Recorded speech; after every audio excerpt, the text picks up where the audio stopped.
Hala, kadaghan sa aning kuan oh. Pero, ha? Uwi pa. Kato yung gitsa? Oh. Nahubsan naman siguro to. Uwi oy. Tama gani. Oh. Wala, kuha ah.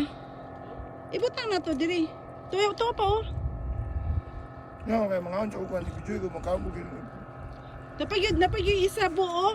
Buhay pa baka ni bo na hubsan. Pag-video ako dili mama. Isa ka Uwi oy. na isa ka tao diri. Hala napag oh. Wala Na isa patay ka na. tao diri nga. Mukaon daw siya og herring egg. Hello guys, morning hearing egg guys. Itlog ni guys, itlog. Itlog sa hearing fish. Manguha mi og herring eggs. Ako na dito guys. Iyahanggi. Mura siya glato. Mura siya glato. Bitaw actually nakatilaw ko kaghapon. Mura gid siya glato. Ngayon pagkaon dyan sa mga taga-village. Rich in protein kay egg biya siya. Tama video naman. Patay naman na ang mga isda. Ayaw na lang na manguha tag fresh. Ang mga actually guys kana ang mga isda oh nangahubsan na sila.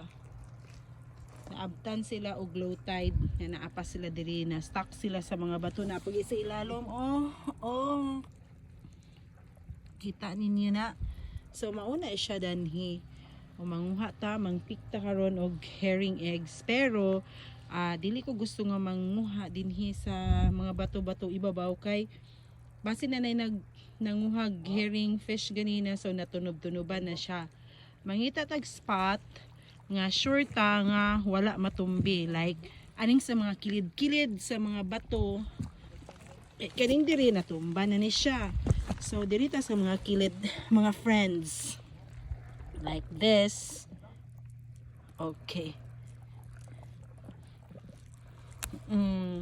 gapilit siya sa kelp actually napilit siya sa kelp o kinipod ang yung gipilitan ni kelp makaon sad ni siya ato siyang apilon. Okay. Ingon sila, the best way daw nga i-prepare daw ni siya is lapuan and then butangan daw ni siya og seal oil pero dili kayo ko ganahan sa baho sa seal oil. So siguro i-try na mo siya og pareha sa atong omelette. Butangan siya og itlog nga nay harina dayon i-deep fry. So, tilawan nato siya tomorrow and if it turns out good, maybe maka-share ta sa community. Patilawon nato sila para makatilaw sila kung another preparation style sa preparation sa herring eggs. Okay! Ting-tireng!